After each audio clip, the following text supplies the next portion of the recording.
A registered supplier purchases a machinery for business purpose. The value of the machinery is rupees 10 lakh and GST paid thereon is rupees 1.80 lakhs. ITC of rupees 1,80,000 lakh cannot be availed by the supplier if he has claimed depreciation on such amount. 1.80 वरती depreciation त्यांनी depreciation घेताना 10 लाख हीच value घेतली पाहिजे, 11,80,000 घेता कामा नाही. जर ती घेतली तर त्याचा ITC घेण्याचा अधिकार जो आहे तो या सेक्शन 16(3) मध्ये सांगितल्याप्रमाणे जातो. तो अधिकार त्याला वापरता येणार नाही ITC घेण्याचा. आलं लक्षात?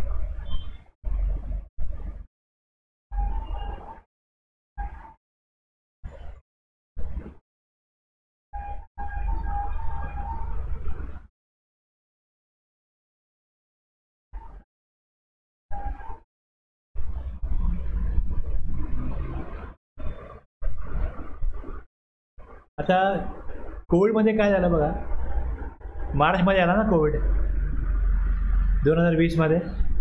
हां बरोबर ना. जसं मार्चला मार्केट बंद झालं, 22 तारखेपर्यंत सप्लाय होत होता मार्चच्या, रिटर्न भरायचा होता एप्रिलला. ओके, एप्रिलला मार्चचा रिटर्न फाईल झालाच नाही आणि पुढे एप्रिल, मे, जून, जुलै, ऑगस्ट, त्यानंतर सप्टेंबर, एप्रिल, मे, जून, जुलै, ऑगस्ट, सप्टेंबर, 6 महिने झाले. पुढे मार्च टू सप्टेंबरचे सगळ्यांचे रिटर्न जसं भरायला सुरुवात केली मार्केट, म्हणजे कसं होतं, आवश्यक जे काही वस्तू आहेत सप्लाय चालू होता, पण रिटर्न भरणारे जे होते यांचे बिझनेस अप टू सप्टेंबर बंद होते. पुढे चालू झालं ऑक्टोबर, नोव्हेंबर, डिसेंबर, रिटर्न भरायला लागले.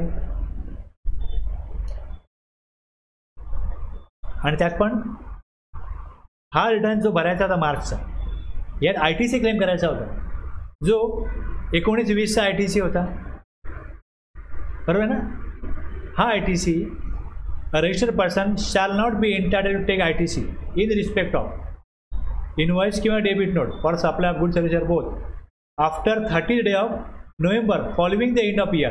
म्हणजे 20-21 मध्ये. आता हा मार्चचा कधी भरला गेला, अनेकांना असं झालं की त्यांचा डिसेंबर, जानेवारी, फेब्रुवारी तो मार्चचा रिटर्न फाईल केला गेला. CA कडे हे लोक रिटर्न भरतात.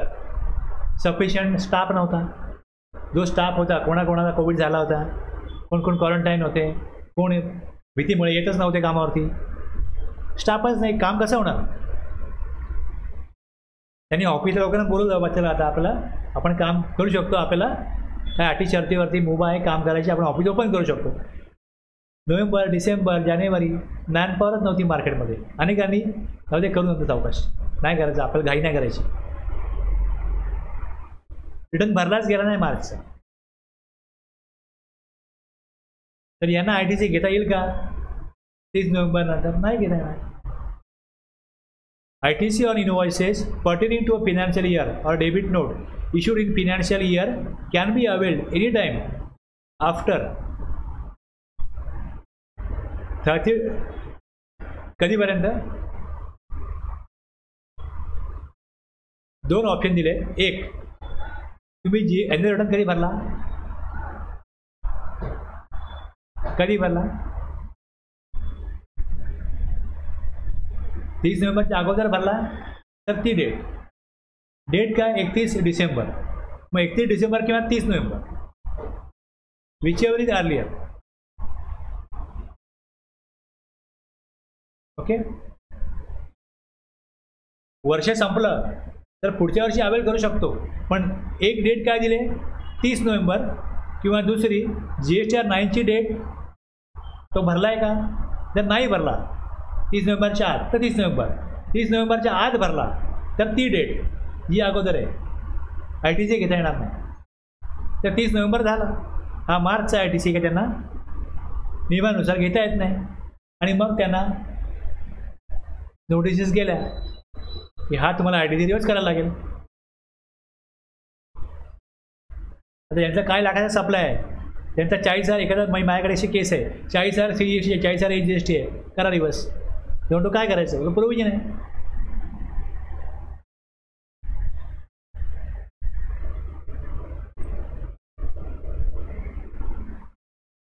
आता याच्यावरती अमेंडमेंट ऑफ 16 आपण काय बघतोय, सेक्शन 16 बघतोय. In section 16 of the central goods and service tax act with effect from the 1st day of July 2017 after subsection 4 the following subsection shall be inserted, नेमली.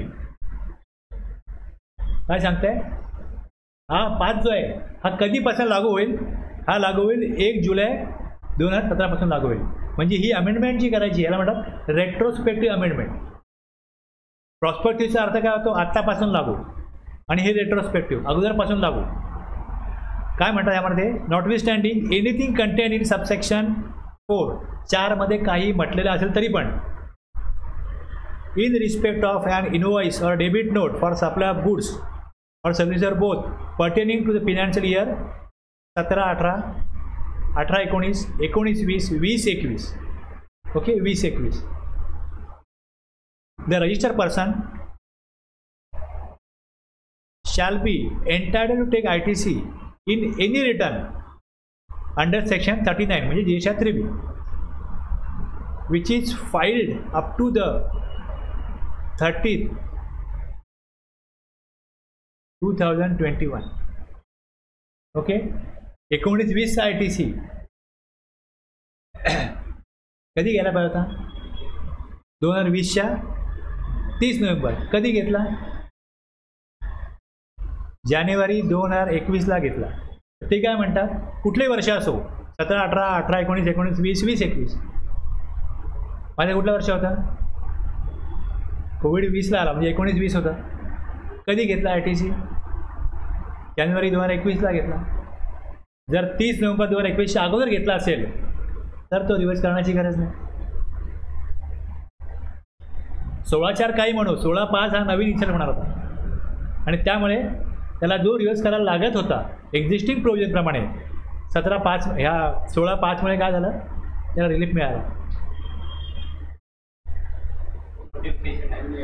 हां, आता बघा कसं आहे, हे मी तुम्हाला दाखवलं, हे फायनान्स बिल आहे. आता हे प्रेझेंट झालं या आता सेशनमध्ये, आता हे गेले राष्ट्रपतींकडे ॲसेंट होईल, मग नोटिफाय, मग हे लागू होईल. पण ही प्रोव्हिजन येणार आहे हे ज्यांना माहिती राहत त्यांनी पैसे भरले नाही, म्हणजे याची रिकव्हरी प्रोव्हिजन चालू असेल, नोटीस इश्यू झालेली आहे, पण ह्याची रिकव्हरी आता कसं आहे, जसं हे सगळ्यांना कळलं मग याची रिकव्हरी थांबवली असेल की बाबा याचा काय निकाल लागू द्या. मग टॅक्सपेअरचं म्हणणं होतं की आम्ही काय करणार, सप्लायरचं म्हणणं, रिसिपेंटचं म्हणणं की आम्ही काय करणार. जर सप्लायर काय, रिसिपेंट काय म्हणतो, सप्लायरने रिटर्न फाईल नाही केला, मी रिटर्न फाईल नाही केला, कारण मार्केटला लोकच नव्हती रिटर्न फाईल करणारी, तर ते बिझनेस ठप्प होते आणि आम्हाला बिझनेस करावाच लागला. म्हणजे काही लोक असे आहेत की ज्यांना गव्हर्नमेंटने सांगितलं की तुम्ही सप्लाय करा, दुकान उघडा, ते म्हणे आम्हाला नाही उघडायचं. आम्ही गेलो, आम्हाला काय झालं तर मग कोण जबाबदार आहे. ऐश्वर कमवायचा पैसा, 2 वर्ष दुकान बंद ठेवू, आम्ही खूप पैसे कमवले. आणि डिस्ट्रीब्युटर मोठे आहेत ते बोलले आम्हाला करायचं नाही बिझनेस, आणि गव्हर्नमेंटने बिझनेस करायला लागला की उघडा, देश चालायचा कसा. आम्ही दुकान उघडलं, मला कोविड पण झाला, आम्ही ॲडमिट पण झालो, आणि प्लस मी म्हणता की आता ITC मिळणार नाही का, आम्ही युद्ध लढलो ना कोविडचं, कोविड योद्धा म्हणून, मग तुम्ही आम्हाला ITC का असं परत यूज करायला लावताय.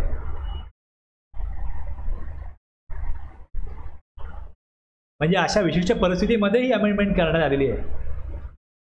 टॅक्स मिळाला ना गव्हर्नमेंटला, टॅक्स मिळाला आहे, पण तो या अशा परिस्थितीमध्ये 30 नोव्हेंबरच्या आत नाही भरता आला.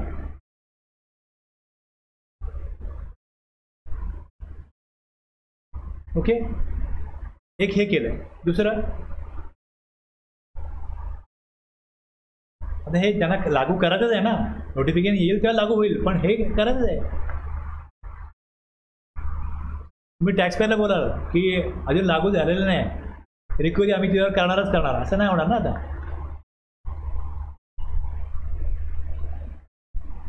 म्हणजे गव्हर्नमेंटला हा व्ह्यू पटला की बा हा टॅक्स आपल्याला रिव्हर्स करायला लावायचा नाही, अमेंडमेंट त्यांनी म्हणून केली ना.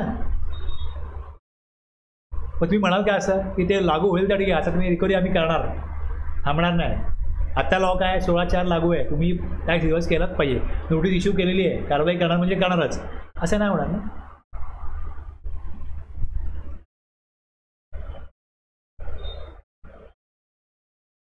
आता नंबर जेव्हा कॅन्सल केला जातो, ओके, नंबर कॅन्सल केला जातो.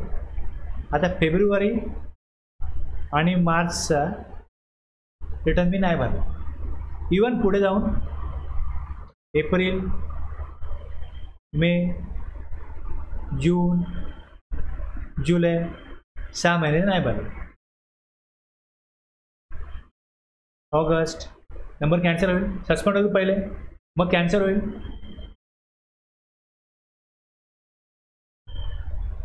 झाला ना कॅन्सल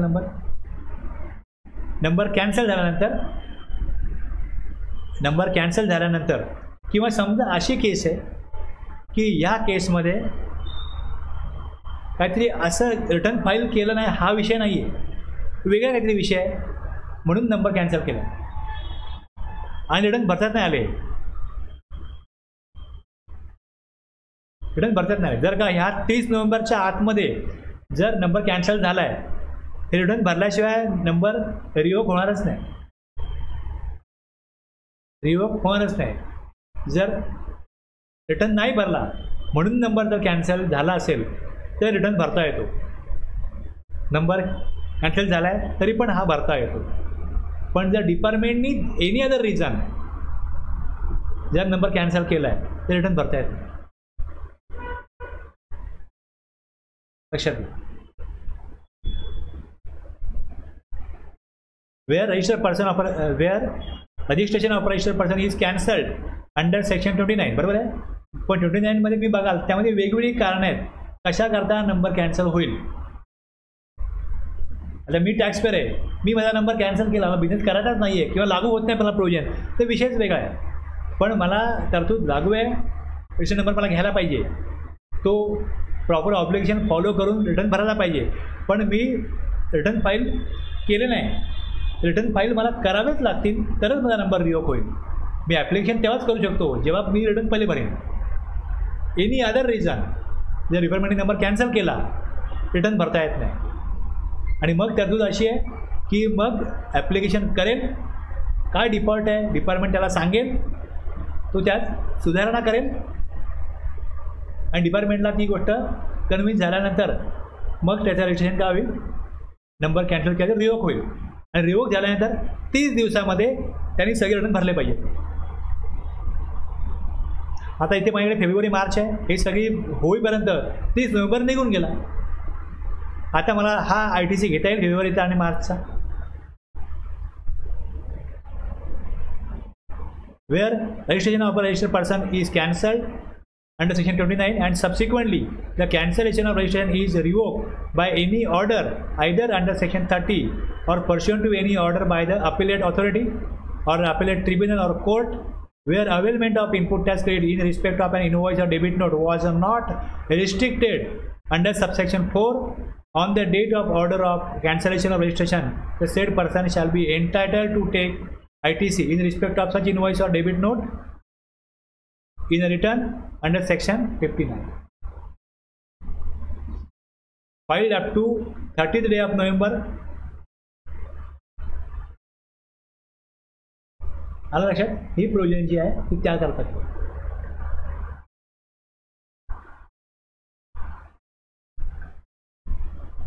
ह्या केसमध्ये नंबर कधी रिवोक झाला तर नंतर झाला ना, विच एव्हर इज लेटर 30 नोव्हेंबरच्या नंतर झाला माझा रिवोक. मी काय करणार.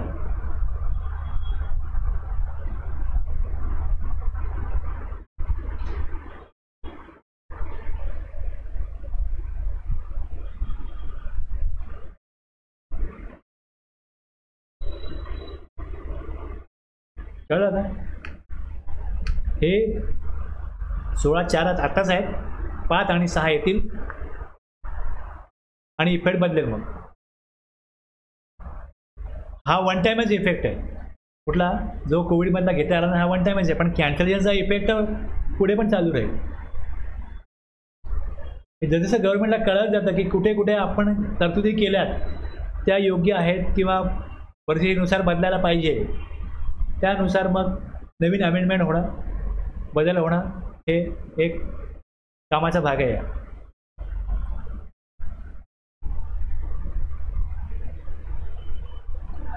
आता काय काय बघितलं आपण? एक रजिस्टर्ड पर्सनला ITC मिळेल. यूज और इनवर्ट सप्लाय जो घेतोय तो गुड सर्व्हिसेसचा ते बिझनेस पर्पज घेतला पाहिजे. आणि 6 कंडिशन दिल्या. एक काय, त्याकडे डॉक्युमेंट पाहिजे, त्याचं डॉक्युमेंट पाहिजे, ते इनवॉइस सप्लायरनी दाखवले पाहिजे, जे GSTR 1मध्ये दाखवायला सप्लायर रिसिपियंटला टू बी दिसतील. सप्लायरनी टॅक्स भरला पाहिजे, रिसिपियंटनी गुड्स घेतलेले असले पाहिजे. आणखीन याचा ITC रिस्ट्रिक्ट असता कामा नये सेक्शन 38मध्ये. हे आहे ITC गव्हर्नमेंट घरी पाठवत नाही.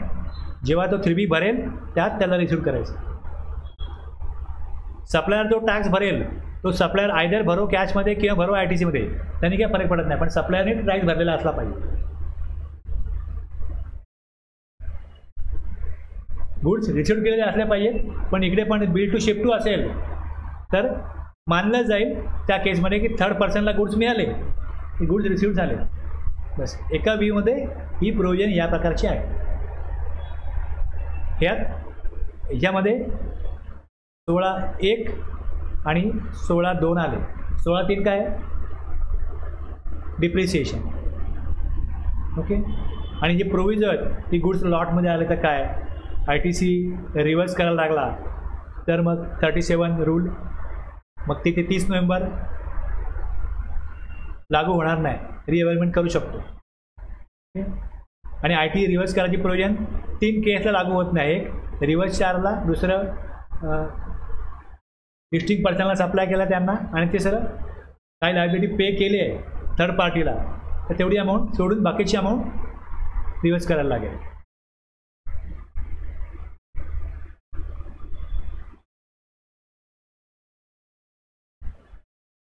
मध्ये जेव्हा ITC अवेल केला जातो, एक 5 मिनिटात संपेल. ओके.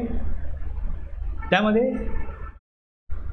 टू बीमध्ये आलेला आहे तो जी काय अमाऊंट ती सगळी अवेल करायची आहे का, तर त्यात रिसिपियंटनी हे बघायचं आहे की आपल्याकडे जो इन्व्हर्ट सप्लाय घेतला आहे, बिझनेस पर्पज घेतला आहे, पण तो ब्लॉक तर नाही आहे सेक्शन 17(5) ब्लॉक तर नाही, हे त्यांनी बघायचं आहे. दुसरं,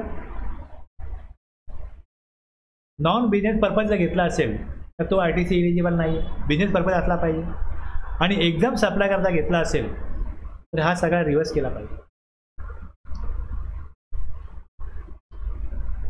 ओके. आणि RCMमध्ये काय टॅक्स भरायचा आहे तो ॲड होईल.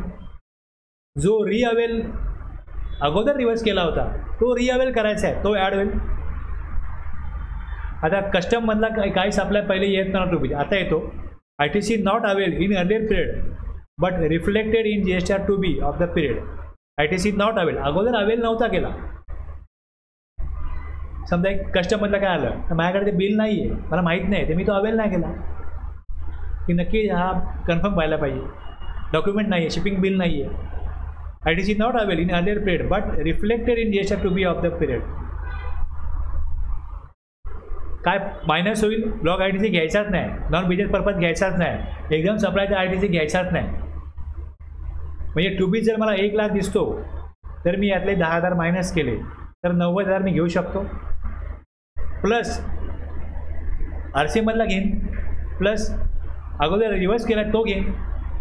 म्हणजे ही व्हॅल्यू 1 लाख आलेत, ही जर का अगोदरचा काही विचार घेतला तर आणखीन ॲड करून 1 लाखाच्या ऐवजी 1,30,000 ITC घेतला अशी पण होऊ शकते आणि ती लिगली व्हॅलिड असू पण शकते.